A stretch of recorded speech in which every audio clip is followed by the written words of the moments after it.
Hello everyone, welcome back to my channel. ఈరోజు మనం రొయ్యల పకోడీ ప్రిపేర్ చేసుకుందాం. రొయ్యలు ఆరోగ్యానికి చాలా మంచిదండి. రొయ్యల్లో మనకి omega 3 fatty acids, protein, vitamin E, B12, calcium, potassium, phosphorus ఇలా అనేకమైనవి లభిస్తాయండి. మెయిన్ ఈ రొయ్యల్లో సెలీనియం అనే పదార్థం ఎక్కువగా ఉండటం వల్ల క్యాన్సర్ కారకాలని అడ్డుకోవడానికి చక్కగా ఉపయోగపడుతుంది.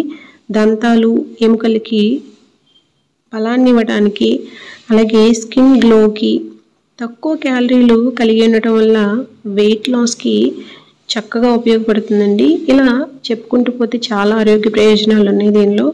బట్ ఇన్ని ఆరోగ్య ప్రయోజనాలు ఉన్నప్పటికీ కొందరికి ఎలర్జీస్ ఉంటాయి కదా. రొయ్యలు తింటే స్కిన్ మీద ర్యాషెస్లా వస్తాయి. అలాంటి వారు తప్ప మిగతా అందరూ ఈ రొయ్యల్ని చక్కగా తినొచ్చు. రొయ్యల్లో ఉన్న అన్ని హెల్త్ బెనిఫిట్స్ మనం పొందాలి అంటే ఫ్రైలా కాకుండా కర్రీస్గానే తీసుకోవాలండి.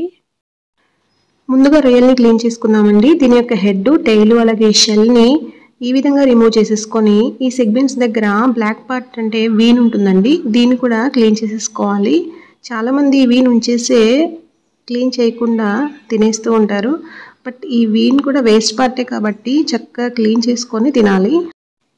ఈ విధంగా అన్నీ క్లీన్ చేశాక కొంచెం సాల్ట్ యాడ్ చేసుకొని ఈ రొయ్యల్లో వీటికి బాగా అప్లై చేసి ఈ విధంగా 2 or 3 times వాటర్తో నీట్గా వాష్ చేసుకోవాలండి. వాష్ చేసినటువంటి ఈ రొయ్యల్ని పక్కన పెడదాం.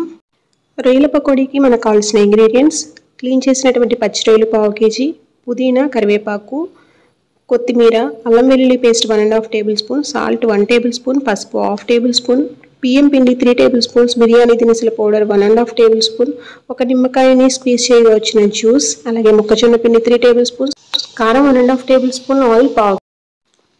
ఇప్పుడు మనం రొయ్యల్ని మ్యారినేట్ చేసుకోవడానికి అల్లం వెల్లుల్లి పేస్ట్, కారం, పసుపు, అలాగే salt, biryani spices powder, rice flour, అలాగే కార్న్ ఫ్లోర్, ఒక నిమ్మకాయని స్క్వీజ్ చేసినటువంటి జ్యూస్, అలాగే పుదీనా, కరివేపాకు, కొత్తిమీర వేసుకొని చేత్తో ఈ విధంగా బాగా మిక్స్ చేసుకుందామండి.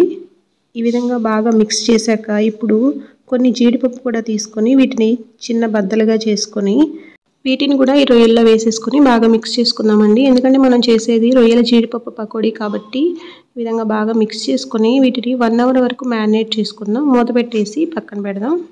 స్టవ్ ఆన్ చేసుకొని డీప్ ఫ్రైకి సరిపడినంత ఆయిల్ ప్యాన్లో తీసుకొని స్టవ్ మీద పెట్టుకుందాం. ఈ ఆయిల్ హీట్ అయ్యేలోపు ఒకసారి 1 hour మ్యారినేట్ చేసినటువంటి ఈ రొయ్యల్ని బాగా మిక్స్ చేద్దాం. ఒకసారి ఈ విధంగా ఆయిల్ హీట్ అయిందండి. ఆయిల్ హీట్ అయ్యాక 1 hour మ్యారినేట్ చేసినటువంటి పచ్చి రొయ్యల్ని మెర్జ్ అవ్వకుండా సపరేట్గా ఈ విధంగా ఆయిల్లోకి వేసుకుందాం.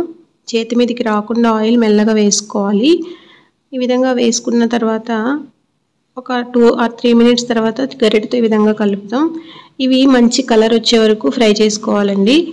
ఇవి ఈ విధంగా కలర్ వచ్చాక ఆయిల్ని డ్రైన్ చేసుకొని ప్లేట్లోకి తీసుకుందాం.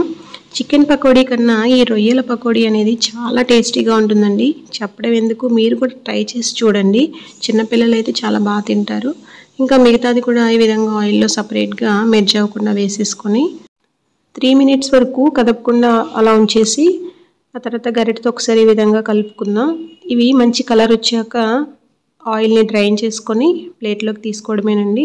చాలా టేస్టీగా ఉంటాయి. చిన్నపిల్లలు చక్కగా తింటారు. మీరు కూడా కంపల్సరీ ట్రై చేయండి. ఈ విధంగా ఈవినింగ్ స్నాక్లో అయితే చాలా బాగుంటుందండి. లేదా రైస్తో పాటు ఏదైనా చారు పెట్టుకొని తింటే ఎక్సలెంట్ టేస్ట్ ఉంటుంది.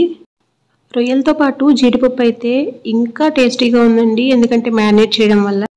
ఈ వీడియో కనుక మీకు నచ్చినట్లయితే లైక్ చేయండి. అలాగే మీ ఫ్రెండ్స్ అండ్ ఫ్యామిలీ మెంబర్స్కి షేర్